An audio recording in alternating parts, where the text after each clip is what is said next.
వసుదేవసుతం దేవం కంసచాణూరమర్దనం దేవకీ పరమానందం కృష్ణం వందే జగద్గురుం కృష్ణం వందే జగద్గురుం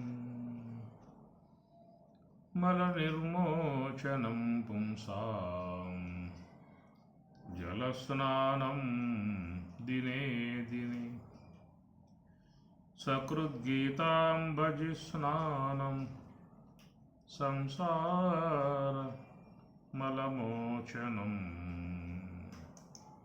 సంసార మలమోచనం.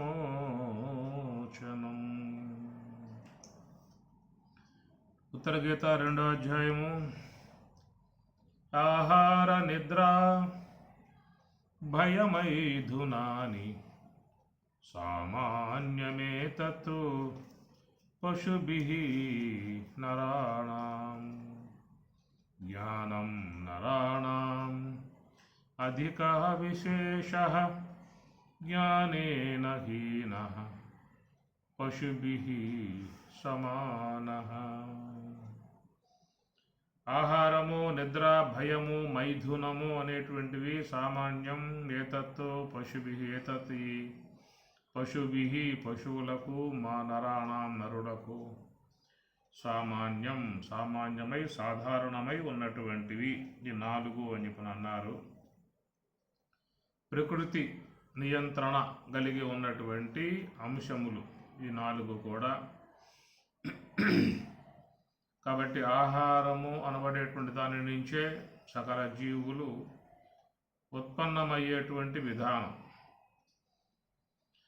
ఇంద్రియ గోచరము కానటువంటి ఏ యొక్క జీవ పదార్థముగా ఉన్నదో కేవలం సూక్ష్మదేహముకి పరిమితమై ఉన్నటువంటిది. కారణదేహస్థుడై ఉన్నటువంటి జీవుడు సూక్ష్మదేహం ఇంద్రియాత్మికమై ఉన్నటువంటి సూక్ష్మదేహాన్ని అంటిపెట్టుకుని విశ్వాంతరాలలో ఆకాశములో ఖాళీ ప్రదేశములో సంచరించేటువంటి వారుగా ఉన్నారు. అవ్యక్తముగా ఇంద్రియ గోచరం కానటువంటి కేవలం ఒక ఆకాశాంశము వాయువాంశములతో ఏర్పడ్డటువంటి, ఎందుకంటే నీకు ఆకాశము కనపడదు, వాయువు కనపడదు, 2 కూడా అమూర్త పదార్థములు అన్నారు. అమూర్తములంటే మూర్తి, ఆకారం లేనటువంటి అని అర్థం. కనుక అది మనకి యాజ్ఞవల్కి మహర్షి బృహదారణ్యకోపనిషత్తులో వారు చెప్పుకొస్తారు. అమూర్త పదార్థములు, మూర్త పదార్థములు అనే మాట ఆయన వాడతాడు. అమూర్త పదార్థములు 2, మూర్త పదార్థములు 3 అనేటువంటి అంశము. అందువల్ల మనకి చూస్తే సూక్ష్మదేహం అనబడేటువంటిది అది కంటి కనబడేటువంటిది కాదు. చాలామంది చుట్టూ ఉంటారు, పోయాడు అంటారు, శని పోయాడు అంటారు, అంటే దేహము నుండి నిష్క్రమించాడు. మరి ఆ పోయేటువంటి లోనున్నటువంటి వాడిని ఎవరైనా చూశారా అని చెప్పనంటే కనపడేది కాదు. ఇప్పుడు మన కళ్ళ ముందే వాయువు ఉన్నది, కదులుతూ ఉన్నది. ఆ కదలికలు మన దేహ స్పర్శను బట్టి గుర్తిస్తున్నామే తప్ప అది నేత్రానికి గోచరించేదిగా లేదు. ఎందుకంటే నేత్రం అనేది అగ్ని కార్యం. అగ్ని అనేది వాయువు యొక్క కార్యం. వాయువు యొక్క కార్యమై ఉన్నటువంటి అగ్ని సంబంధమై ఉన్నటువంటి నేత్రము మరి కారణాన్ని గుర్తించలేదు. ఆ అగ్ని కార్యాలు 2, జలము, పృథివీ. అందువల్ల ఆ కన్ను అనేది మరి తన కారణమై ఉన్నటువంటి అగ్నిని గుర్తిస్తుంది, చూస్తుంది. అగ్ని కార్యములై ఉన్నటువంటి జలాన్ని, భూమిని రెండింటినీ కూడా కన్ను చూడగలుగుతుంది. కానీ అగ్నికి కారణమై ఉన్నటువంటి వాయువును మాత్రం అది చూడలేదు.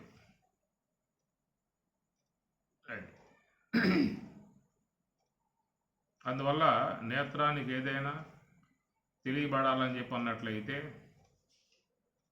అది అగ్ని, జలము, పృథివీ ఈ మూడింటి యొక్క అంశములతో చేరి ఉన్నటువంటిది మాత్రమే నేత్ర పరిధికి వచ్చే అవకాశం తప్ప ఈ అగ్నికి కారణమై ఉన్నటువంటి వాయువు, ఆకాశం వాటి యొక్క విషయంలో నేత్రం చూడగలిగే అవకాశం లేదు. అయితే మనలో లోపల సూక్ష్మదేహం అనబడేటువంటిది అది వాయువు, ఆకాశం ఈ రెండింటి అంశాలతో ఉన్నటువంటిది. ఆకాశం యొక్క అంశం అనేది ఉండటం కారణంగా సూక్ష్మదేహంలో విశాలత ఏర్పడిన విధానము, వాయువు యొక్క అంశం ఉంది కాబట్టి కదలికలు దాని యందు కలిగి ఉన్న విధానము, ఈ రెండింటి అంశాలతోనే సూక్ష్మదేహం అనేది ఏర్పడి ఉన్నది కనుక అది ఎవరికి కూడా కంటికి గోచరించేదిగా లేదు. అవ్యక్తముగా మాత్రమే, అనగా నేత్రానికి తెలియబడకుండా మాత్రమే ఉండగలిగే విధానము. ఈ ప్రకారంగా ఉన్నటువంటి ఆ సూక్ష్మదేహము అనేది మరి ఈ స్థూల దేహాన్ని ధరించి వచ్చినప్పుడే ఒక లోకములో ఒక ఉనికి అనేటువంటి దానికి ఏర్పడుతుంది. లోక వ్యవహారం చేసుకునే అవకాశం ఏర్పడుతుంది. ఇది ఒక క్రమ విధానములో ఒక ఆలోచన పరముగా ఏర్పడి ఉన్నటువంటి అంశము. శుద్ధ బ్రహ్మము, శబల బ్రహ్మము అనేదిగా, ఆ శబల బ్రహ్మం అనబడేటువంటిది అవ్యక్త తత్వము అనబడే ఉపాధిని ఆసరాగా చేసుకొని శబల బ్రహ్మం అనే పేరుతో పిలువబడుతూ, మరి అవ్యక్త తత్వం నుండి ఈ మహత్తత్వం అనబడేటువంటిది, ఈ మహత్తత్వం అనబడేది అహంకార తత్వముగా పరిణమించటము. ఈ అహంకార తత్వము మరి 3 గుణాలతో చేరి ఉండటము. ఈ 3 గుణాలతో చేరి ఉన్న అహంకార తత్వము నుండి పంచతన్మాత్రలు అనేటువంటి ఏర్పడటము. ఈ పంచతన్మాత్రలలోని తామసిక అంశముతో మరి ఆకాశము, వాయువు అనగా శబ్దాంశముతో ఆకాశము, స్పర్శ తన్మాత్ర అంశముతో వాయువు, రూప తన్మాత్ర అంశతో అగ్ని, జల తన్మాత్ర అంశతో మరి జలము, రస తన్మాత్ర అంశతో జలము, గంధ తన్మాత్ర అంశతో తామసిక అంశముగా భూమి. ఇది ఒక క్రమ విధానములో సర్వేశ్వరుడు ఒక సృష్టి క్రమాన్ని అట్లాగా మొత్తం దించేశాడు కిందకి. అట్లా తీసుకొచ్చిన విధానములో మీకు మరి దాదాపుగా ఇంద్రియాల గోచరించకుండా, అనగా నేత్రానికి తెలియబడకుండా ఉన్నటువంటి ఆ విధానం, ఆ పరిణామం మీకు వాయువు దాకా వచ్చింది. శుద్ధ బ్రహ్మము, శబల బ్రహ్మము, అవ్యక్త తత్వము, మహత్తత్వము, అహంకార తత్వము, దాని నుంచి మళ్ళా ఆకాశము, వాయువు, ఈ ప్రకారం ఒక క్రమం కొనసాగినప్పుడు ఇంతవరకు కూడా వాటికి ఒక ఆకార విధానం లేకుండానే ఈ క్రమం అనేది కొనసాగింది. ఈ క్రమం అనేది కొనసాగింది ఎంతవరకు ఏంటి, వాయువు దాకా అవ్యక్తముగా, అనగా కంటి కనపడకుండా ఉండే విధానముగా ఆ అంశముల పరిణామం ఒకటి నుంచి ఒకటి అట్లాగా క్రమంగా దిగి వచ్చాయి. ఇక మీకు వాయువు నుంచి ఒక రూపకల్పన అనేటువంటిది అక్కడ సంతరించుకున్నది. సర్వేశ్వరుడు కూడా తన సృష్టి క్రమ విధానములో ఆ వాయువు వరకు రూపరహితముగా ఉన్నటువంటి అంశములే తీసుకొచ్చాడు. ఇక వాయువు నుంచి రూపం అనేటువంటి యొక్క అంశాన్ని అట్లాగా కిందకి దించేశాడు. అగ్ని అనేటువంటి ఒక అంశాన్ని, దాని నుంచి జలం అనేది ఒక రూపం యొక్క సంబంధ అంశాన్ని, ఆ జలం అనేటువంటి దాని నుంచి పృథివీ అనేటువంటి రూపం గల అంశాన్ని, ఆ మూడింటిని కూడా భద్రంగా పట్టుకొచ్చాడు. ఈ ప్రకారంగా చేసుకొచ్చిన విధానంలో మరి అవ్యక్తముగా ఇంద్రియములకి విషయం కాకుండా ఎక్కడో విశ్వాంతరాలలో సంచరిస్తూ ఉన్నటువంటి జీవులకు ఒక ఉనికిని తేవటానికి ఈ మూడింటిని కూడా క్రమ విధానంలో నిర్మాణం చేసుకోవడం అనేటువంటిది జరిగింది. కాబట్టి అగ్ని అనేది చాలా తేలిక పదార్థము. దానికంటే కొంచెం ఘనీభవించిన విధానము మీకు జలంలో కనబడుతుంది. ఈ జలం కంటే కూడా ఇంకా ఘనీభవించిన విధానం మీకు పృథివిలో కనబడుతుంది. అందువల్ల ఈ రూప సహితములుగా ఉన్నటువంటి అగ్ని, జలము, పృథివీ, ఇక వీటి నుంచి అవ్యక్తముగా ఉన్న సూక్ష్మదేహం యొక్క విధానానికి రూపకల్పన అనేది తీసుకొచ్చాడు. ఇప్పుడు చెప్పుకున్నాం కదా, ఆకాశము, వాయువు నేత్రగోచరం కావు కనుక ఆ రెండింటి యొక్క అంశములుగా సూక్ష్మదేహాన్ని ఏర్పాటు చేసుకుని ఇక ఆ తర్వాత సూక్ష్మదేహానికి స్థూల దేహాలు అనేటువంటి వాటి యొక్క నిర్మాణ విధానం మీద ఆయన ప్లాన్ ప్రకారంగా క్రమ విధానాన్ని కొనసాగించుకుంటూ వచ్చాడు. కనుక ఆ ప్రకారం అగ్ని నుంచి వాయువు నుంచి అగ్ని, అగ్ని నుంచి జలము, జలము నుంచి పృథివీ, ఇవి ప్రధానముగా మరి అవ్యక్తముగా ఉన్నటువంటి జీవులకు వ్యక్తపరచటానికి, వ్యక్త రూపముగా తీసుకురావటానికి ఈ మూడింటిని వాడుకున్నాడు. సూక్ష్మదేహానికేమో వాయువు, ఆకాశం అనేటువంటి వాట్లను వినియోగించి దాన్ని తయారు చేశాడు.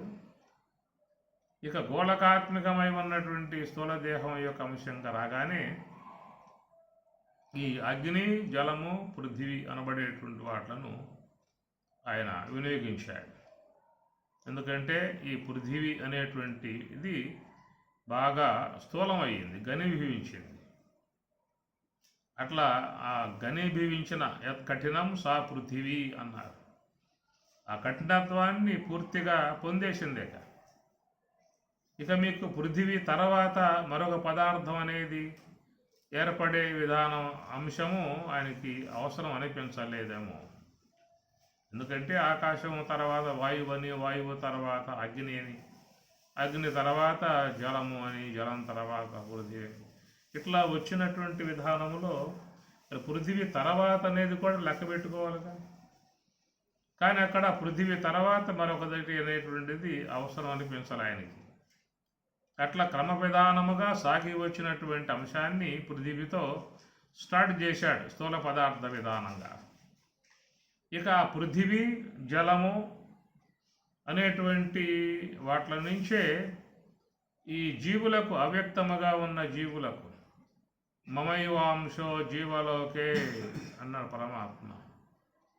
ఏకోహం బహుశ్యాం చాందోగ్యోపనిషత్తు. ఏకహ ఒక్కడనై ఉన్నటువంటి యొక్క నేను బహుశ్యాం అనేక రూపాలను అగుదునుగాక అని ఆయన సంకల్పించుకున్నాడు. ఆ విధముగా సర్వేశ్వరుని అంశ నుంచే ఈ జీవులన్నీ కూడా ఏర్పడి ఉన్నటువంటి విధానం.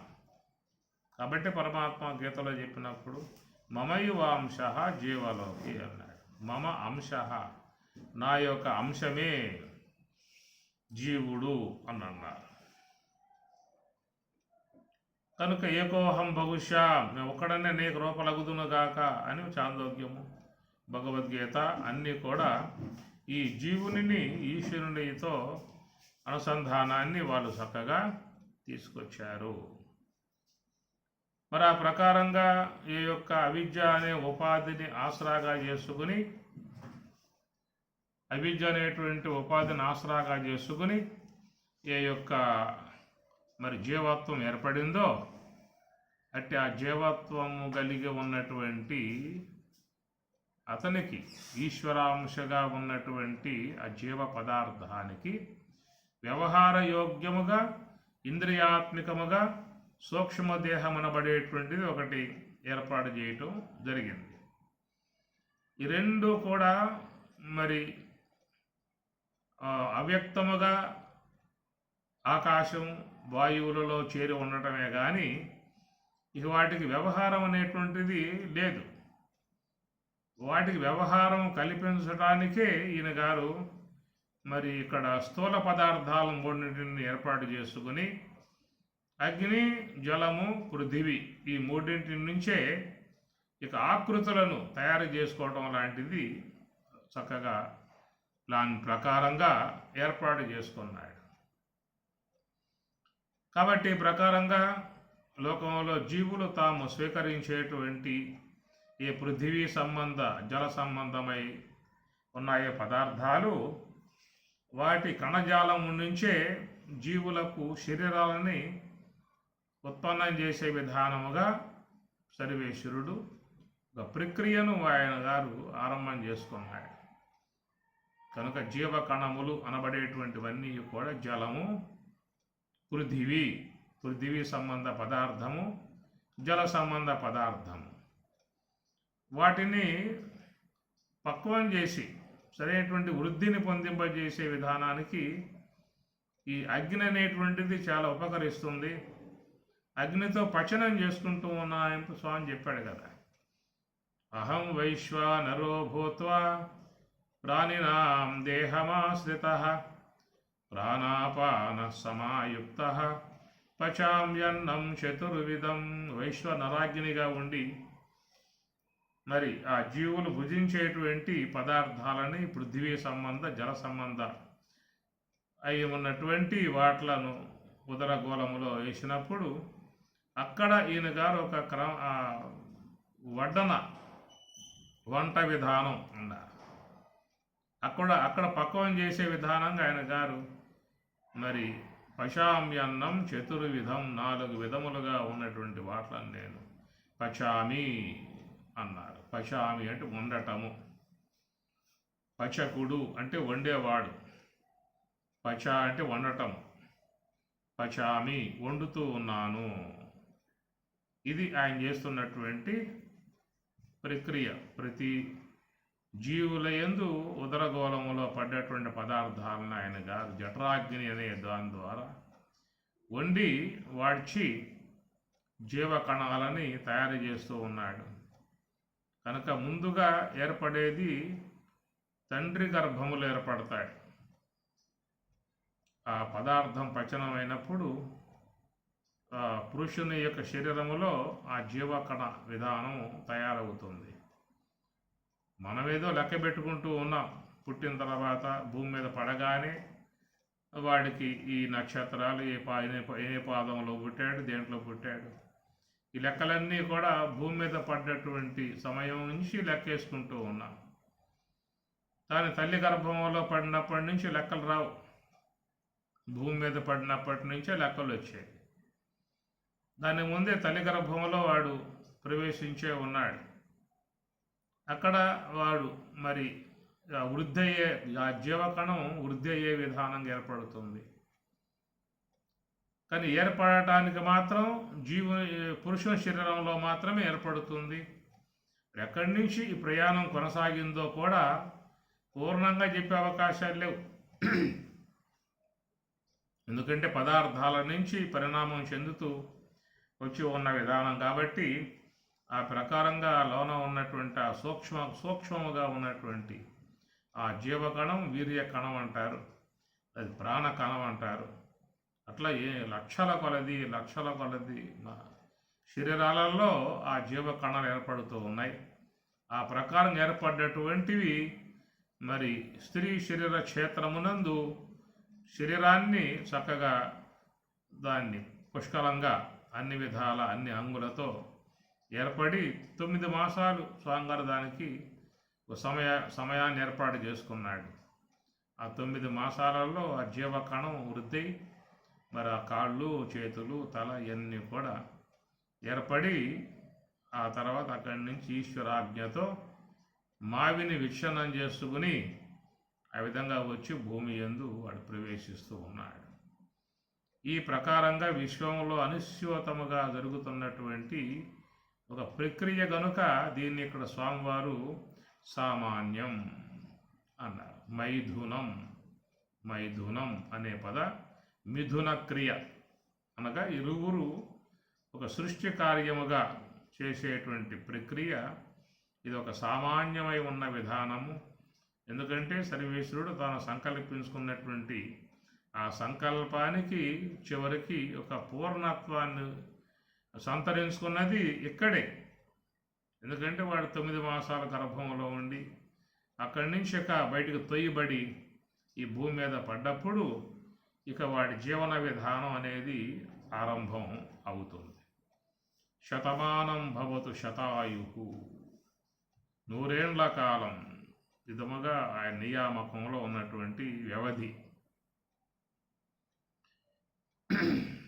కురవన్నేవేహ కర్మాణి జిజీవిషేత్ శతం సమాహ అని అంటుంది ఈశావాస్యం. జిజీవిషేత్ శతం అంటే 100 సంవత్సరాల వరకు వాడి జీవనం ఉండేట్లుగా ఆ సర్వేశ్వరుడు తయారు చేసి పంపుతూ ఉన్నాడు. 100 ఏండ్లు పూర్ణంగా ఆయుష్ కలిగి ఆరోగ్యం కలిగి వాడు జీవించవచ్చు. కానీ వీరి యొక్క విహార ఆహార వ్యవహార విధానాలను అనుసరించి ఆయుష్క్షీణుడై ముందుగానే దేహం నిష్క్రమించి వెళ్ళిపోతున్న పరిస్థితి లోకంలో కనబడుతూ ఉన్నది. ఆహార నియమాలు పాటిస్తూ చక్కగా వ్యాయామాదులన్నీ కూడా శీలిస్తూ ఆరోగ్యకరమై ఉన్నటువంటి సాత్వికమై ఉన్నటువంటి ఆహారాలు తీసుకుంటూ ఉన్నట్లయితే నిండా 100 ఏళ్ళు భగవంతుడు ఇచ్చినటువంటి ఆయువును పుష్కలంగా తాను చక్కగా జీవించే అవకాశం, ఆరోగ్యంగా జీవించే అవకాశం కూడా ఏర్పడుతుంది. ఈ ప్రకారమై ఉన్నటువంటి ఒక క్రమాన్ని మరి ఈ విశ్వములో ఏర్పాటు చేసిన విధానము అది ఇక్కడ స్వామివారు సామాన్యము అని చెప్పి అంటూ ఉన్నాడు. అందువల్ల ఆహారం అనేది, నిద్ర అనేది, భయం అనేది, మైథునం అనేటువంటివి 4 కూడా ఒక సామాన్యమైన అంశములుగా సర్వేశ్వరుడు ఈ సృష్టి విధానం కొనసాగించుకోవటానికి ఏర్పాటు చేసుకున్నటువంటి వాటిల్లో భాగమే ఇవన్నీ కూడా. ఎందుకంటే ఆహారం అనేది ముందు పెట్టాడు. అది లేకుండా మీకు ఈ ఆకృతి అనేది వచ్చే అవకాశం లేదు. ఈ దేహాన్ని అన్నమయ కోశము అన్నారు కదా. అన్నమయము అంటే ఆహారం నుంచి ఏర్పడేటువంటి యొక్క శరీరము. ఈ ప్రకారంగా ఈ యొక్క భౌతికమై ఉన్నటువంటి యొక్క నామరూప సహితమై ఉన్నటువంటి శరీరాకృతి రావటానికి ఈ మిథున అనేటువంటి ప్రక్రియ సామాన్యాంశమై ఉన్నది. ఇది విశ్వంలో అన్ని జీవులు కూడా క్రమ విధానములో అవి చక్కగా ఆ మార్గంలో ప్రయాణం చేస్తూ ఉన్నవి. అందువల్ల ఈ రూపం అనేటువంటి యొక్క అంశానికి ఆయన గారు ఎక్కడి నుంచి బయలుదేరాడు అంటే శుద్ధ బ్రహ్మము నుండి ఆయన బయలుదేరిన విధానం. ఆ శుద్ధ బ్రహ్మము శబల బ్రహ్మమయ్యను, శబల బ్రహ్మము నుండి అవ్యక్తతత్వం పుట్టెను, అవ్యక్తతత్వం నుండి మహత్తత్వం పుట్టెను, మహత్తత్వం నుండి అహంకారతత్వం పుట్టెను అని మనం స్వామివారు రచించినటువంటి స్థూల పంచీకరణ అనే భాగంలో చూస్తూ జరుగుతుంది. ఈ విధంగా చూసినప్పుడు ఎందుకు ఈ ప్రకారం క్రమం కలగాలి అనేటువంటి డౌట్లు కూడా ఏర్పడతాయి. ఆ శుద్ధ బ్రహ్మముగా అని చెప్పి అంటూ ఉన్నారే, ఆయన ఎట్లాగే ఉంటే పోయేది కదా, శుద్ధ బ్రహ్మముగానే ఉంటే ఎవరికి ఇబ్బంది లేకుండా పోయేది కదా అనేటువంటిది కూడా చాలామందిలో భావం ఏర్పడుతుంది. కానీ మనకున్నటువంటి భావ అనుగుణ్యముగా అక్కడ క్రమం అనేటువంటిది ఉండదు. ఆయన ఏది చేయాలనుకున్నాడో అది చేస్తాడు. అట్లా చేసిన భాగాల నుంచి ఇవన్నీ కూడా ఏర్పడి ఉన్నటువంటివి.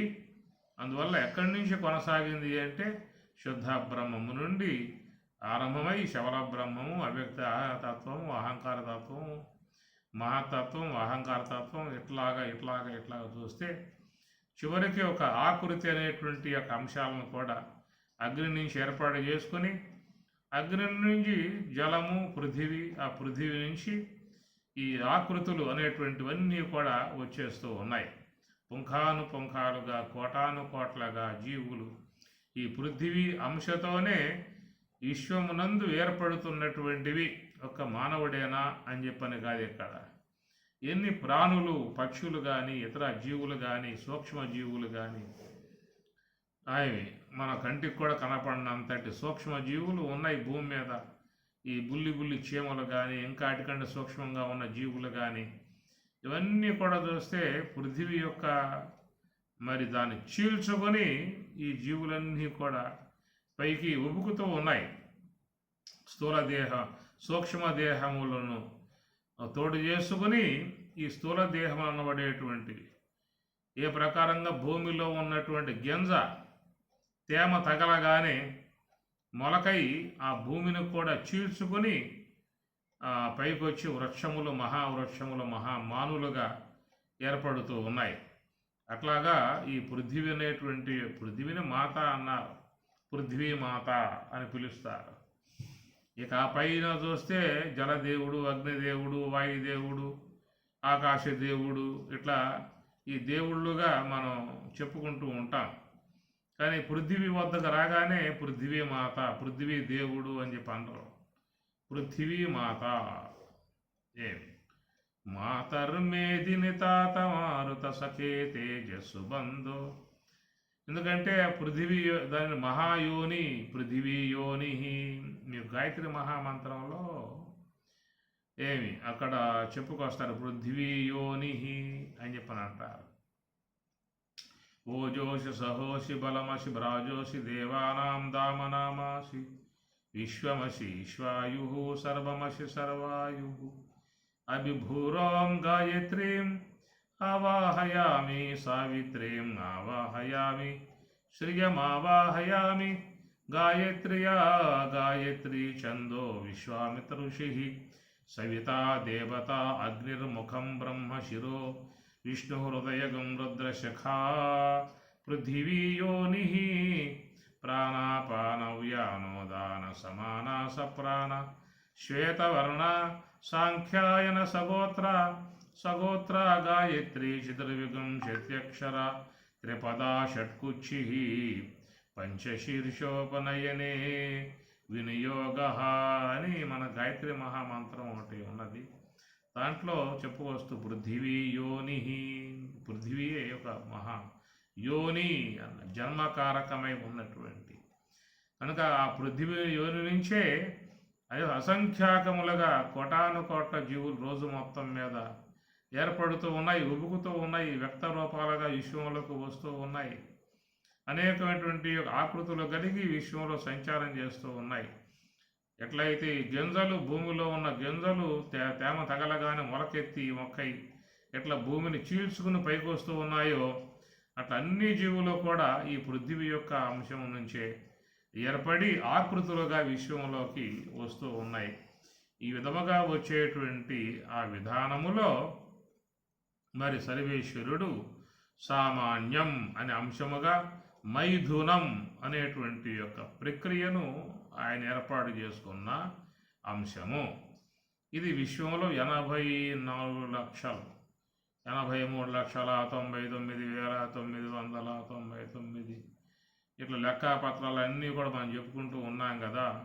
అన్ని జీవులలో కూడా మరి ఈ ప్రకారంగా ఈ మైథునం అనేటువంటి యొక్క అంశం సామాన్య స్థాయిలో మాత్రమే కొనసాగుతూ ఉన్నది. అది దానికి ఏంటంటే ఈ పృథివీ పదార్థాలు ఎక్కువగా జలము, పృథివీ చెప్పుకున్నాం కదా. ఆకృతిగా ఆకాశంలో ఆకారం లేదు, వాయువులో ఆకారం లేదు. ఆ రెండింటి యొక్క అంశాలలో సూక్ష్మదేహం అనేది చేరి ఉండగా ఇక ఆ సూక్ష్మదేహం ఇంద్రియాత్మికమై ఉన్న సూక్ష్మదేహానికి మరి గోళకాత్మికమై ఉన్నటువంటి ఒక అంశం ఏర్పడితే తప్ప ఈ జీవులు లోకంలో వ్యవహరించుకోవటానికి అవకాశం కలగదు. కాబట్టి ఆయన ఆకృతి రహితముగా ఉన్నటువంటి విధానం వాయువు దాకా తీసుకొచ్చి ఆ తర్వాత అక్కడి నుంచి ఆకృతి యొక్క అంశాలని ప్రవేశింపజేసుకున్నాడు. ఈ మూడింటిని మాత్రమే ఈ గోళకాత్మికమై ఉన్నటువంటి స్థూలదేహం ఏర్పడటానికి ఒక ప్రక్రియ, చక్కటి ఆలోచన ప్రవేశింపజేసుకున్నాడు. ఈ నిర్మాణ విధానంలో కూడా ఒక ప్లానే. ఎందుకంటే మరి ఒక స్థూల ఆకృతులు ఏర్పడుతున్నాయి అని చెప్పనంటే వాడి కాళ్ళు, చేతులు, ఇంకా అవయవాలు, వాటి సంబంధమై ఉన్నటువంటి భాగాలు, లోపల పనిచేసే భాగాలు, ఇవి చూస్తే చాలా వైజ్ఞానికం లోపల ఉన్నది. మరి అంతటి జ్ఞానం సర్వేశ్వరుడు చాలా సూక్ష్మముగా లోపల నిక్షిప్తం చేసిన విధానం. మన శరీరంలో ఏ ఒక్కటి డ్యామేజ్ అయినా, ఏ ఒక్కటి పనిచేయటం మానుకున్నా, ఏ ఒక్కటి మొండికేసినా జీవితం అతలాకుతలం అవుతుంది, ప్రశ్నార్థకమవుతుంది, ఉంటామో పోతామో తెలియని పరిస్థితి ఏర్పడుతుంది. ఒకవేళ అలాగా ఏమన్నా కొంచెం మొండికేశాయా అని చెప్పనంటే ఆ జీవితం కూడా దురభరప్రాయం అయిపోతుంది. అలాగా ఏవి కూడా మరి వాటిల్లో తక్కువతనం లేకుండా, క్రియలకు లోపం లేకుండా సమర్థవంతముగా తయారు చేసిన విధానం. అవి కూడా చెప్తూ ఉంటారు కదా, మరి ఒక వ్యక్తి అర్ధాంతరంగా కనుక చనిపోతే ఆ శరీరం నుంచి కొన్ని భాగాలు ప్రభుత్వం వారు తీసుకోవడం జరుగుతుంది. నేత్రాలు కానీ, హార్ట్ కానీ, కిడ్నీలు కానీ, లివర్లు కానీ. అంతకుముందు ఇవి లేవు, పూర్వకాలంలో ఇవి లేవు. ఈనాడు కొంచెం జ్ఞానం అనేది పెరిగింది మానవునికి. కాబట్టి ఒకవేళ ఆ శరీరం కనుక ఒక్కసారి అక్కడ మరణించినట్లయితే ఎమ్మటే ఆ భాగాలు తీసుకుని దాచిపెడుతూ ఉన్నారు. ఎప్పుడుకో తర్వాత ఆ భాగాలు వేరే వాళ్ళకి వినియోగింపజేసి మళ్ళీ వాళ్ళకి శ్రేయస్సును చేకూరుస్తూ ఉన్నారు. అప్పుడు కూడా ఈ పనిచేసేవిగా ఉన్నాయని చెప్పనంటే ఎంతటి పనితనం వాటిల్లో సర్వేశ్వరుడు నిక్షిప్తం చేశాడో మనం గమనించుకోవచ్చు. 100 ఏళ్ల కాలం పాటు అలసట, ఆయాసం, ఇలాంటి శ్రమ అనేది లేకుండా నిరంతరాయంగా అహర్నిశలు పనిచేస్తున్నవి అని చెప్పనంటే ఆ పనితనం గల విధానాలని సర్వేశ్వరుడు భగవంతుడు నిర్మించిన విధానం చూస్తే ఆశ్చర్యం కలిగేటువంటి విధానము. అట్లాగా ఒక ప్లాన్ ప్రకారంగా ఈ గోళకాత్మికమై ఉన్నటువంటి సూక్ష్మ స్థూలదేహాన్ని, అదే ఒక అద్భుతమైన ప్లాన్ ప్రకారంగా ఇంద్రియాత్మికమై ఉన్న సూక్ష్మదేహాన్ని. ఎందుకంటే దాంట్లో మరి పనిచేసేటువంటి ఇంద్రియాలు ఉండాలి, ఈ తెలుసుకునేటువంటి యొక్క ఇంద్రియ కణజాలాలు ఉండాలి.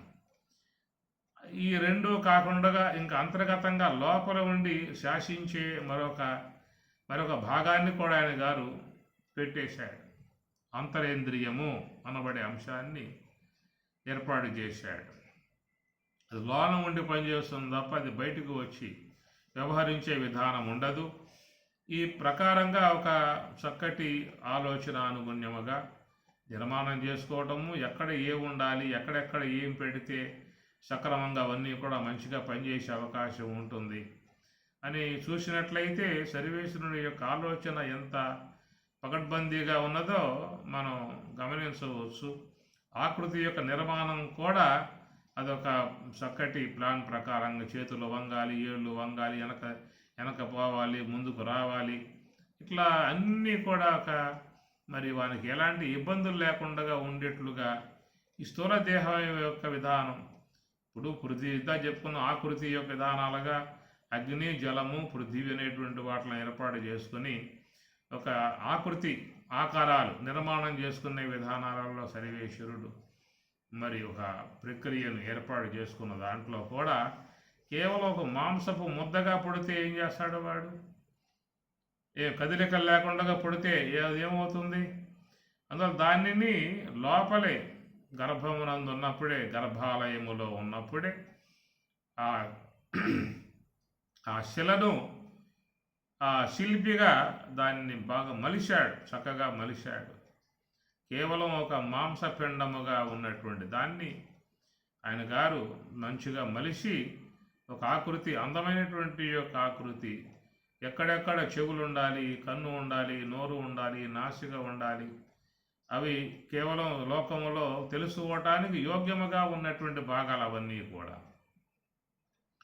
అవన్నీ తెలుసుకోవటానికి, జ్ఞానం సంపాదించుకోవటానికి, వ్యవహార దక్షతకు అనుగుణ్యముగా ఉండేట్లుగా అవి నిర్మాణం చేసుకున్నాడు. కేవలం పనితనం కలిగి ఉన్నటువంటి వాటిలో మాత్రమే శరీరం యొక్క కంఠం యొక్క దిగువ భాగములో అన్నింటినీ కూడా అమరికగా ఏర్పాటు చేసుకున్నాడు.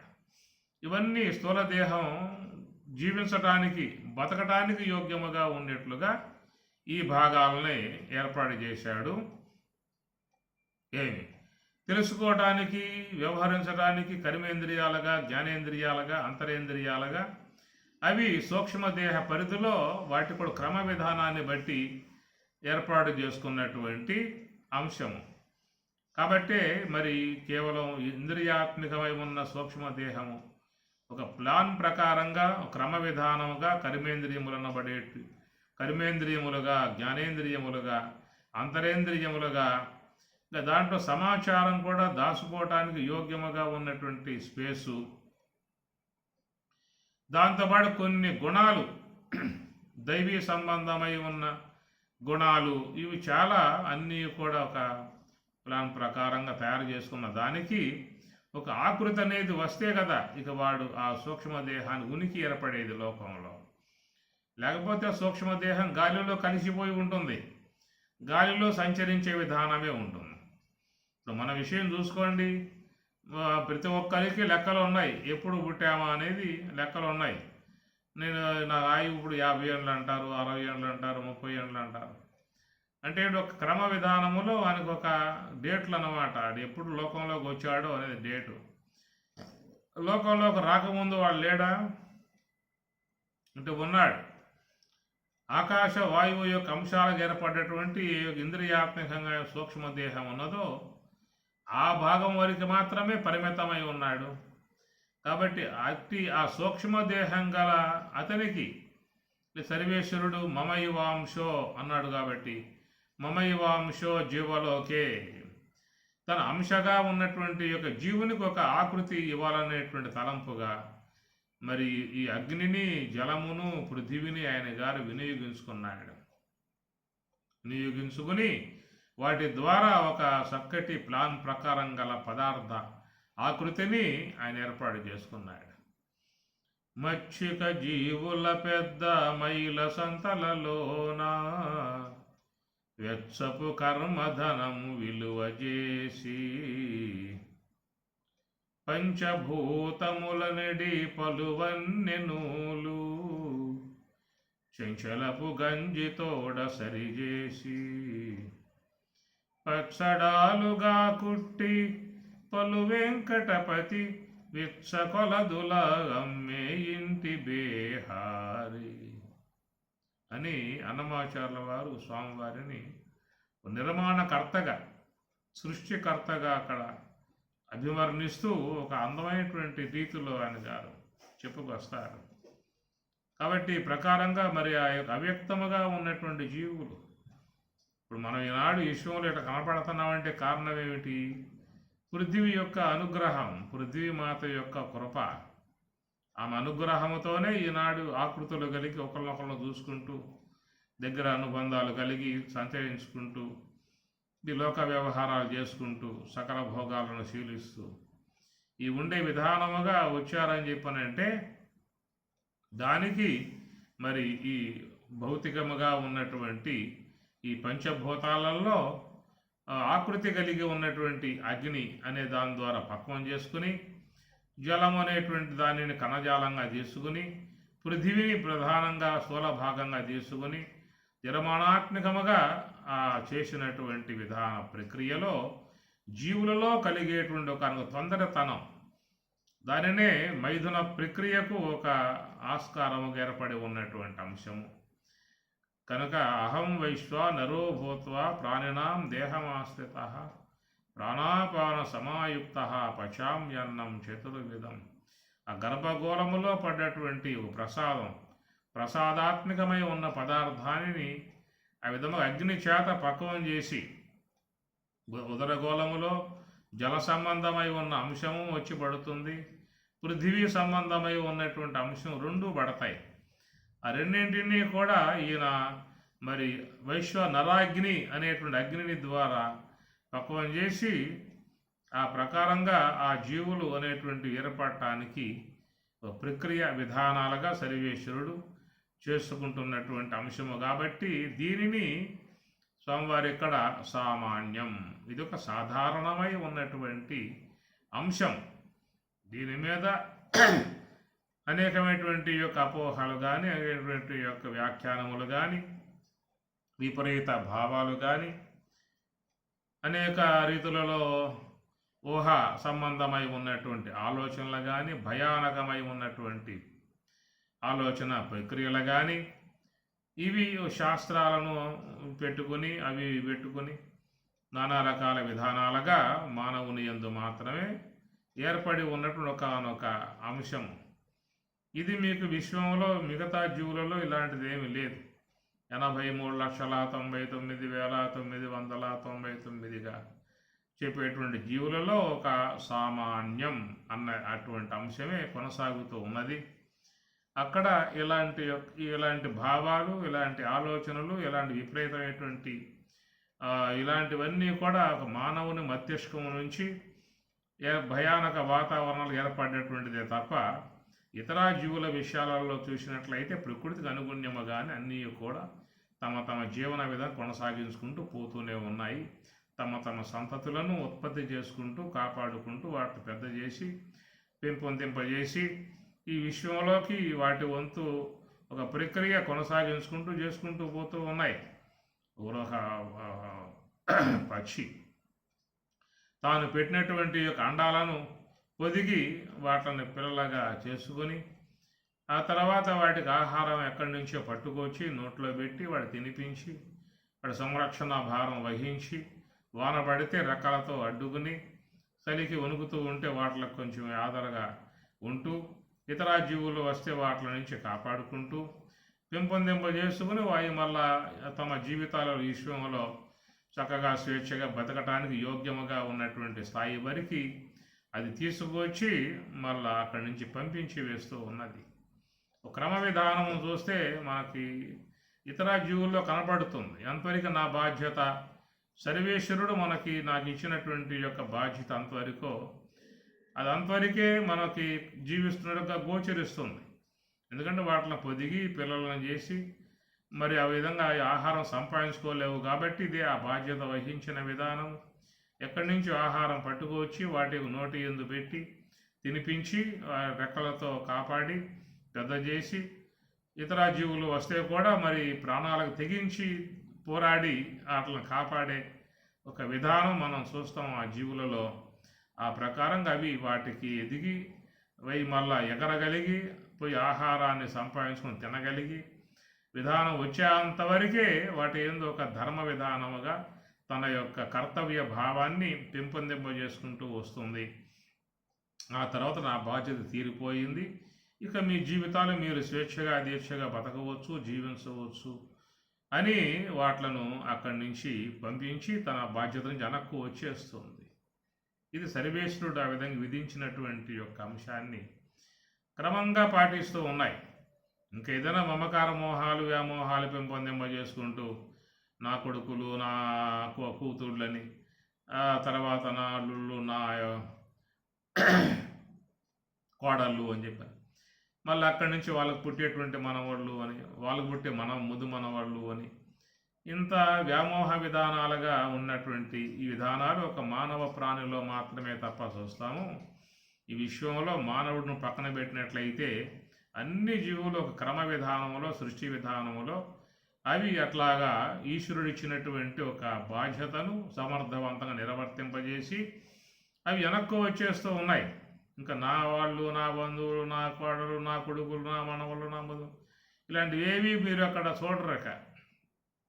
అట్లాగా ఈశ్వరుడు అందించినటువంటి సృష్టి క్రమ విధానాన్ని అవి పాటించుకొని వెనక్కు వచ్చేస్తూ ఉన్నటువంటిది.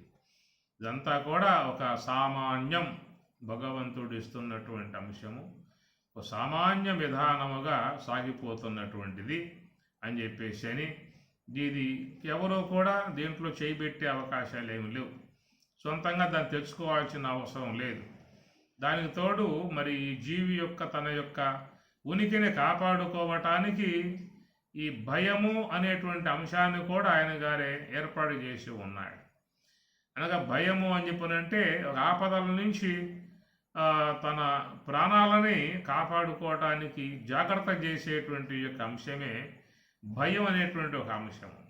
అది కాబట్టి ఆ భయం అనేది అది ఉన్నప్పుడే తనను తాను కాపాడుకోవటానికి గల ప్రయత్నాలు అనేవి చేస్తూ ఉంటాయి. కాబట్టి ఇక్కడ స్వామివారు చెప్పే విధానములో ఈ భయమును కూడా చేర్చి 4 అంశములుగా చెప్పుకొస్తున్నటువంటి విధానం: ఆహార, నిద్ర, భయ, మైథునం అనేటువంటి సామాన్యం అనే మాటగా.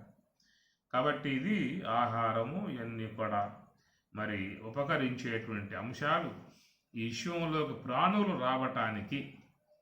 అది ఎందుకంటే ఈ ఆకృతి అనేది ఏర్పడ్డప్పుడే నువ్వు భౌతికముగా తన జీవనం కొనసాగించుకోవాలన్నా, లేదు ఆధ్యాత్మిక పరంగా తన జీవితం మలుపు తిప్పుకోవాలన్నా ఆకృతి వస్తేనే, శరీరం వస్తేనే.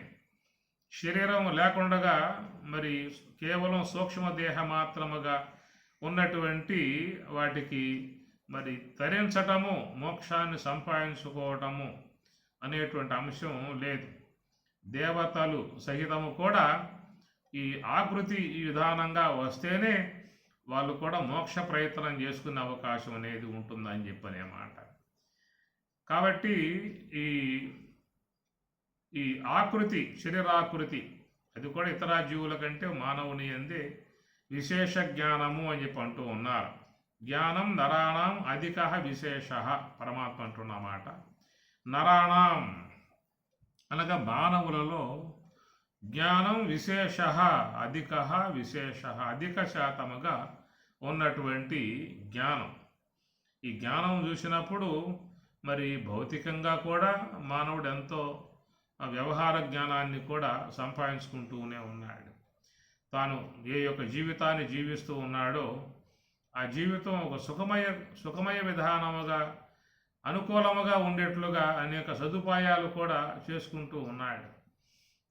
ఈనాడు చూస్తే మనిషి ఎంతో విలాసవంతముగా, సుఖవంతముగా తన గుటిలో హాయిగా ఉండే విధానాలుగా ఏర్పాటవుతున్నాయి అని చెప్పనంటే భౌతికపరమై ఉన్నటువంటి సౌకర్యాలని పెంచుకునే విధానములు ఈనాడు మానవుడు ముందంజ వేసి నడుస్తూ ఉన్నాడు. అలాంటి విశేష జ్ఞానం ఇతర జీవులలో మనకి కనపడేదిక ఉండదు. ఎందుకంటే అవి ప్రకృతి పరంగా ఉండి చలికి వనకటము, వానకి తడవటము, ఎండకు ఎండటము, ఇవన్నీ కూడా ప్రకృతి యొక్క వైపరీత్యాలకు గురై కొంతవరకు బాధపడే పరిస్థితి మనం చూస్తూ ఉన్నాం. కానీ మానవుని విషయంగా చూసినట్లయితే వీడు కొంచెం మరి తన భౌతిక జ్ఞానాన్ని పెంపొందింపజేసుకుని సౌకర్యవంతమై ఉన్నటువంటి సుఖమయకరమై ఉన్నటువంటి జీవితాన్ని గడుపుకోవటానికి చక్కటి సదుపాయాలు ఏర్పాటు చేసుకుంటూ ఉండటం వల్ల నరాణం అధిక విశేష జ్ఞానం అని అటువంటి అంశం ఈ పక్క వస్తుంది. రెండవది తాత్విక పరంగా ఉన్నటువంటి జ్ఞానం. ఇది సంపాదించుకోవడానికి కూడా నీకు ఉపాధి ఉండాలి. ఉపాధి లేకుండా నువ్వు దాన్ని పొందే అవకాశం లేదు. ఆ ఉపాధి కూడా మానవ ఉపాధి కలిగి ఉంటేనే నీకు తత్వజ్ఞానం ఆర్జించడానికి అవకాశం ఉన్నది. మనకున్నటువంటి శీశ్వరుడు ఋషులు ఇచ్చినటువంటి జ్ఞానం, వేదములు అన్నాం, ఉపనిషత్తులు అని చెప్పని అన్నాం, లేదా భగవద్గీత అని చెప్పని ఇంకెన్నో గ్రంథాలు, మహాత్ములు ఇచ్చిన గ్రంథాలు అన్నింటినీ కూడా అధ్యయనం చేసి ఒక నివృత్తి మార్గంలో ప్రయాణం చేసి చక్కటి స్వరూప జ్ఞానాన్ని పొందటానికి యోగ్యముగా ఉన్నటువంటి అంశము కూడా మనకు ఈ నరాణం మానవులలో మాత్రమే గోచరిస్తుంది అనేటువంటి అంశము. అందువల్ల ఆత్మజ్ఞానానికి ఎంతో ప్రాముఖ్యత ఉన్నటువంటిది మానవ జన్మ అని. ఇప్పుడు జ్ఞానం అన్నప్పుడు సాధారణ జ్ఞానం ఇతర జీవులు కూడా పుట్టుకతోనే వచ్చిన విధానం. పక్షులు గూడు కడుతున్నాయి అని చెప్పనంటే ఆ గూడు మనం కట్టలే, మన వల్ల కాదు. నువ్వు ఎంతైనా ప్రయత్నం చేసుకో. పిచ్చుక తాను కట్టేటువంటిది ఉన్నో చూశారా, అది నీకు సాధ్యమయ్యే పని కాదు. అంటే ఇట్లా కొన్ని జీవన విధానాలుగా అటు ప్రకృతి పరంగా వచ్చినటువంటి జ్ఞానంతో అవి తమకున్నటువంటి సౌకర్యాలని తమ వరకు చేసుకుంటూ ఉన్నటువంటి కొన్నిట్లో మాత్రం ఉంటుంది. అధికముగా ఉన్నటువంటి జ్ఞానం మానవుని యందు ఆ వికాసం ఏర్పడింది, బుద్ధి వికాసం ఏర్పడింది. దాని ద్వారా జ్ఞాన వికాసం అనేది కలిగింది. అది అటు భౌతికంగానూ ఆ జ్ఞాన వికాసం అనేది పెంపొందింపజేసుకొని తన జీవితాన్ని చక్కగా సుఖమయముగా నడుపుకోవటానికి దోహదపడే విధానంగా ఆ జ్ఞానాన్ని పెంచుకుంటూ ఉన్నాడు. రెండవది, ఈ జన్మ పరంపర నుంచి బయటపడేటువంటి దానికై ఆధ్యాత్మిక సంబంధమై ఉన్న జ్ఞానాన్ని విశేషముగా ఆర్జింపజేసుకొని తరించడానికి యోగ్యముగా ఉన్నటువంటి విధానంగా ఒక మానవ తనువు యందే ఇవన్నీ కూడా మనం చూస్తున్నటువంటి అంశము. సరే, ఈ ప్రకారంగా విశ్వంలో ఈ ప్రాణులు, ఈ జీవులు అనబడేటువంటివి అసంఖ్యాకములుగా కోటాను కోట్ల జీవులు, కోటాను కోట్ల జీవ కణాలు విశ్వం అంతా కూడా కిక్కిరిసి ఉన్నాయని చెప్పేసి, ఇవన్నీ ఎప్పుడు ఏర్పడ్డాయా, ఎవరు ఈ విధంగా ఏర్పడటానికి కారణం, ఇవన్నీ కూడా ప్రశ్నలుగా మనం వేసుకోవటమే కానీ సమాధానాలు అనేటువంటి వచ్చే అవకాశాలుగా లేవు. అందువల్ల అలాంటి వాటి విషయాల్లో మహాత్ములు అనిర్వచనీయం అనే ఒక పదాన్ని వాళ్ళు ప్రయోగం చేస్తూ ఉన్నారు. చెప్పడానికి వీలుగానివి ఎట్లా వచ్చాయి, ఇవన్నీ ఎవరు ఏర్పాటు చేశారు, ఎవరు ఈ విధంగా జీవుల్ని నిర్మాణం చేశారు, ఎందుకు చేయాల్సి వచ్చింది, ఏం అవసరమై చేశారు వాళ్ళు, ఇట్లా ప్రశ్నలు వేసుకుంటూ పోతే చాలా ప్రశ్నలు మన ముందు ప్రత్యక్షం అవుతాయి. సమాధానాలు మాత్రం మన దగ్గరికి ఏమీ కూడా వచ్చే అవకాశాలు లేవు. అందువల్ల అలాంటివి మన ప్రశ్నలు వేసుకోవడం కంటే అసలు ఈ జీవితం ఏదో మనకి వచ్చింది, దీని నుంచి బయటపడేందుకు అవకాశం ఏమున్నది అనేటువంటిది. దారిలో చీకట్లో వస్తూ ఉన్నాడు, కాలు ఏదో పోయి దాంట్లో పడింది, మెత్తగా తగిలింది, ఏదో కాలికి అయ్యింది. ఏమిటబ్బా ఇది, ఎందుకు అయ్యింది, ఏది దేని కారణంగా అయ్యింది, ఎవరు ఈ విధంగా చేసింది, ఇవన్నీ ఏం అవసరం నీకు, ఏదో చీకట్లో వస్తున్నా కాలు తగిలింది, మెత్తగా అయ్యింది, పోయావు, కడుక్కున్నావు, అయిపోయా, అంతే తప్ప ఇవన్నీ ఎత్తుక్కుంటూ పోతే నీకు నీ జీవితం సారదు, సమాధానాలు వచ్చే అవకాశాలు లేవు. అందువల్ల ప్రత్యక్షంగా ఉన్నటువంటి యొక్క అంశాన్ని దృష్టిలో పెట్టుకుని మహాత్ములు చెప్పేటువంటి యొక్క విషయాలని అధ్యయనం చేసుకుని అసలు ఈ పుట్టుకనేది రాకుండా చేసుకోవటానికి ఏదన్నా మోక్ష విషయముగా ప్రయత్నం చేసుకునే భాగంలో పోవాల్సి ఉంటుంది. అది జిజ్ఞాస లోకములో చేరి ఉన్నటువంటి యొక్క అంశం. అది అందరికీ కాదు, ఈ లోకంలో 100% వరకు మరలా గొప్ప కుటుంబాలలో గొప్ప ఐశ్వర్యవంతములుగా సకల భోగాలు భోగించే విధానాలుగా మళ్ళా విశ్వంలోకి రావాలనేటువంటి తలంపులే 90% పైగా అనేది మీరు చూసుకోండి. 90% వరకు ఎక్కువగా జీవులకు అపేక్షలు అనేటువంటి ఈ ప్రకారంగానే ఉన్నాయి. ఏ కొద్ది మంది మాత్రమో జిజ్ఞాస కలిగి ముముక్షత్వం కలిగి మోక్షేష కలిగి ఉన్నటువంటి వారు, అట్లాగా వారు ఏవైతే ఉన్నాయో అపేక్షలకు అనుగుణ్యముగా మరి ఆ వేదములో ఉన్నటువంటి అంశాలు తీసుకుని సత్క్రతువులు అనేటువంటి వాటిని ఆచరించి ఆ పుణ్య విశేషముతో వారు మళ్ళా ఈ లోకంలోకి వచ్చే ప్రయత్నాలు చేస్తున్నటువంటి విధానము. కాబట్టి ఈ ప్రకారంగా జ్ఞానం నరాణం అధిక విశేష, అధికముగా చేరి ఉన్నటువంటి జ్ఞానం, ఎంతో జ్ఞానం అభివృద్ధి చెందేటువంటి జ్ఞానం. ఈనాడు చూస్తే మీకు చూడండి, 30 ఏళ్లకు పూర్వం ఏముందప్పుడు, ఈ 30 ఏళ్ల కాలంలో ఎంత విధానముగా భౌతికముగా మానవుడు తన జ్ఞానాన్ని విస్తరింపజేసుకుని అనేక సౌకర్యాలను కూడా వాడు ప్రకృతిలో ఉన్నటువంటి యొక్క విజ్ఞాన శక్తులను బయటికి లాగి తన వినియోగానికి తీసుకొచ్చుకొని సౌలభ్యకరంగా చేసుకుంటూ ఉన్నాడు. ఇంతకుముందు ఒక వార్త ఎవరికైనా చెప్పాలని చెప్పానంటే మనం చూస్తాం సినిమాల్లో వాటిలో కూడా, రాజుల కాలాల్లో ఒక పత్రం రాసుకుని గుర్రం మీద స్వారీ చేసి ఎక్కడికో ప్రయాణం చేసి అక్కడికి పోయి ఆ పత్రాన్ని వాళ్ళ చేతికి ఇస్తాడు. ఆ వార్త అందించి మళ్ళా వాడు అక్కడి నుంచి తిరిగి మళ్ళీ తన పట్టణానికి వస్తాడు. అంత శ్రమ చేయాల్సిన పరిస్థితి ఆ కాలంలో మనం చూస్తూ ఉన్నాం. అంటే అప్పట్లో ఉన్నటువంటి జ్ఞానం ఆ మేరకు మాత్రమే ఉన్నటువంటి అంశం. ఆ తర్వాత కాలంలో మన యొక్క హయాంలో వచ్చేతలకి మనం ఏదైనా ఒక విషయం ఒక ఎదుటి వ్యక్తికి చేర్చాలని చెప్పానంటే మన టపాల ఆఫీసుకు పోయి ఆడ ఒక పత్రం రాసి రిజిస్టర్ చేసి వాడి చేతికి ఇస్తే వాడు దాన్ని తీసుకువెళ్ళి అట్లాగా ప్రయాణం చేసి ఆ 2-3 రోజులకి ఆ పత్రం చేరితే వానికి ఆ విషయం అనేది వచ్చేదన్నమాట. అంతకుముందు గుర్రాల మీద పోయేవాళ్ళు.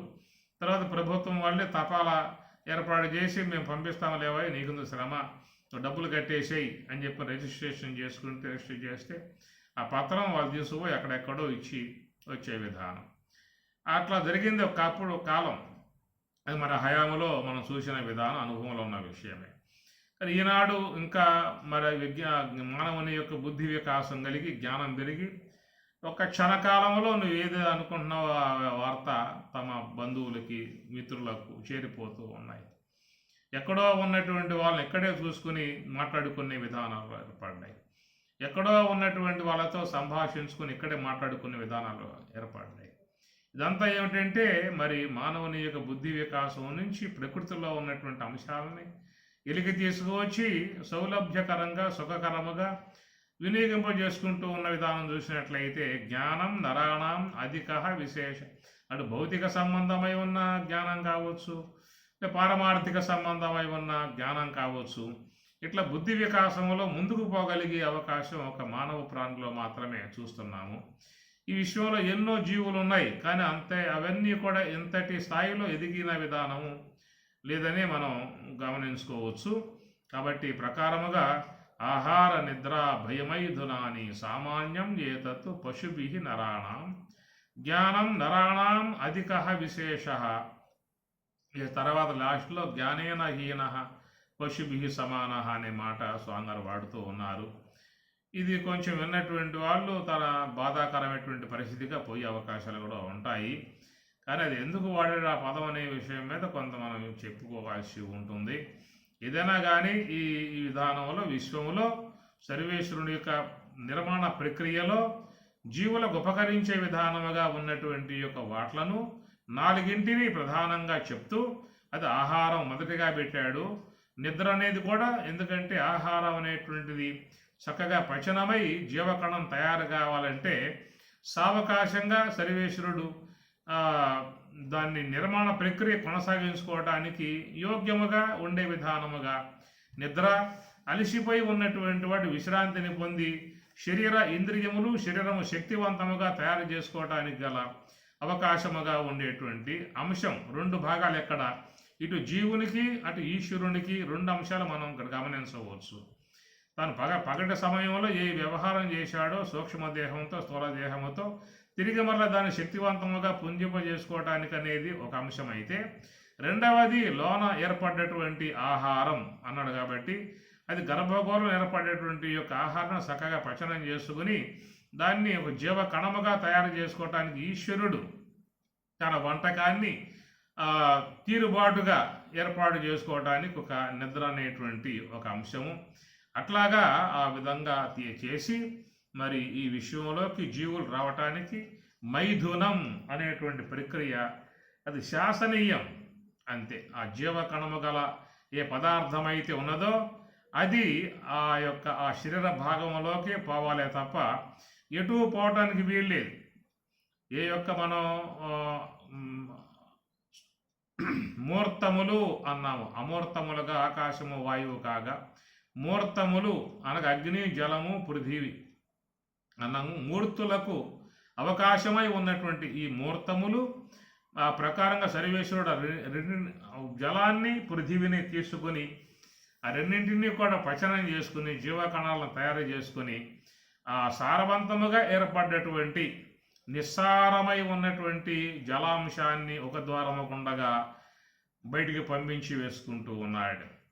అంటే పృథివీ యొక్క అంశమై నిస్సారమై ఉన్నటువంటి భాగాన్ని మరొక ద్వారముకుండగా దాన్ని విసర్జించే విధానముగా ఏర్పాటు చేశాడు. ఆ రెండింటినీ మధ్యంసగా ఏర్పడ్డటువంటి శక్తి కణమై ఉన్నటువంటి జీవులకు దేహాలను ప్రసాదించేవిగా ఉన్నటువంటి ఆ భాగం మాత్రం కేవలం మరొక దేహం భాగంలోకి ప్రవేశించటానికి యోగ్యముగా ఉండే విధానం ఏర్పాటు చేసుకున్న భాగమే మైథునం అనేటువంటి అంశం. అది ఆయన యొక్క సంకల్ప మాత్రములో సృష్టి క్రమములో సాగుతున్నటువంటి అంశముగా మనం గ్రహించుకోవచ్చు. ఆహార నిద్ర భయమైథునాని సామాన్యం చేతతో పశుభిః నరాణాం పశుభిః తృతీయ విభక్తి బహువచనం ఇది. పశు పశు పశవ పశుం పశు పశూన్ పశునా పశుభ్యాం పశుభిః అది తృతీయ భక్తి బహువచనంలో వాడటం జరిగింది. పశుభిః అన్నప్పుడు పశువు మొదలగు జీవులని చెప్పి అర్థం తీసుకోవాలి. ఒక పశువులే కాదు, వాటితో పాటు విశ్వంలో ఉన్న ప్రాణులు ఎన్నైతే ఉన్నాయో, పులులు, సింహములు, చేమలు, దోమలు, నల్లులు, శునకాలు, గార్ధవాలు, ఈ ప్రకారంగా చూస్తే విశ్వంలో ఉన్నటువంటి అన్ని ప్రాణులకి అర్థమయ్యేటువంటి అంశము ఒక మానవుడే కాదు, అన్ని జీవులు కూడా ఈ ప్రక్రియను స్వతసిద్ధముగా స్వాభావికముగా జీవిస్తున్నటువంటి అంశములు. అయితే మానవుడు ఏదో కొంత దాన్ని కట్టడి చేయటానికి, ఒక నియంత్రణ చేయటానికి కొన్ని అంశాలు, శాస్త్రాలు అవి ఇవి మొత్తం పెట్టుకొచ్చుకుని నానా రకాలన్నీ కూడా ఏర్పాటు చేసుకుని జీవితాన్ని దుర్భరం చేసుకున్న పరిస్థితి కొంత ఉన్నది. జ్ఞానాన్ని సవ్యంగా ఇచ్చినట్లయితే కొంతవరకు మానవునికి ఇబ్బంది లేకుండా జీవన యోగ్యంగా చేసుకునే అవకాశం ఏర్పడుతుంది. ఈ తలతెక్క మానవుడు అతి వ్యవహారాలు చేసి జీవితాన్ని దుర్భరప్రాయముగా జీవితానికి యోగ్యము కానటువంటి రీతులలో కూడా అనేక అంశాలను పెంపొందింపజేసుకుంటూ ఒక భయానక వాతావరణాన్ని కూడా సృష్టించుకుని దాంట్లో అది బతకలేక ఈ పక్కకు వచ్చి జీవించలేక ఉనికిపోయే పరిస్థితిగా ఏర్పాటు చేసుకున్న విధానం ఒక మానవ ప్రాణిలో మాత్రం కనబడుతుంది. మిగతా జీవులలో చూసినట్లయితే సామాన్యం ఏతత్తు పశుభిః అన్ని జీవులలో సామాన్య విధానముగా ఉన్నటువంటి అంశముని స్వామివారు చెప్పుకొస్తున్నటువంటి విధానము. ఓం సహనావతు సహనౌ భునక్తు సహ వీర్యం కరవావహై తేజస్వినావధీతమస్తు మా విద్విషావహై. ఓం శాంతి శాంతి శాంతి. హరి ఓం తత్సతు. శ్రీ గురుభ్యో నమః. హరి ఓం.